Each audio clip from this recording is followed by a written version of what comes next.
এই মুরগিটা নিয়ে আজকে একটা মজার বিষয় খেলা দেখাবো। জাস্ট ওয়েট, আসো কামান। হ্যাঁ দাঁড়াও, এই যে তুমি ওইদিকে ফিরো।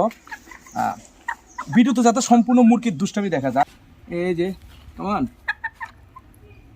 কি করে একটু রাগাই দি, হ্যাঁ দেখবেন ওরা কি রাগ উড়ে। এই ও ও কিন্তু পুরো ট্যাম সাইজের একটা মুরগি। আবার একটু মজা করি, এদিকে এদিকে আগে আগে একটু রাগাই দি, এদিকে ফিরো। এই যে ও ও দেখা যায় ভয় জানে এদিকে। আলহামদুলিল্লাহ, মজার বিষয়টা আমাদের জাপানিজ ব্যান্ডাম কিন্তু অনেকগুলো ডিম দিতে আছে, ঠিক আছে। তো সবাই দোয়া করবেন। আমরা এখন শীতে ডিম বসাইতে আছি না, আরও কিছুদিন যাক, কিন্তু প্রচুর ঠান্ডা পড়তে আছে। ঠান্ডার কারণে ডিম বসাবো না।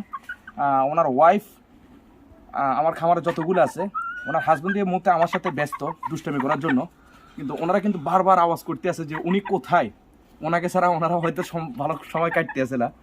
আমার খুবই আদরের একটা মুরগি, জাপানিজ ব্যান্থাম। এই মুরগিটা যারা পছন্দ করেন বা জিজ্ঞেস করেন, এটা হচ্ছে জাপানের একটা জাত, জাপানিজ হোয়াইট টেল ব্যান্থাম।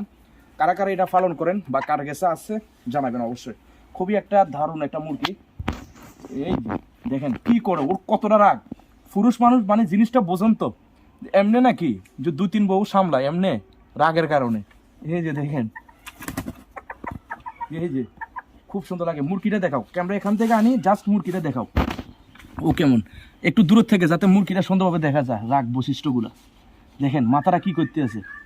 ও খুবই আদরের একটা মুরগি, আলহামদুলিল্লাহ, সম্পূর্ণ ফাঁকির মতন, ঠিক না? তো ওকে, আল্লাহ হাফেজ।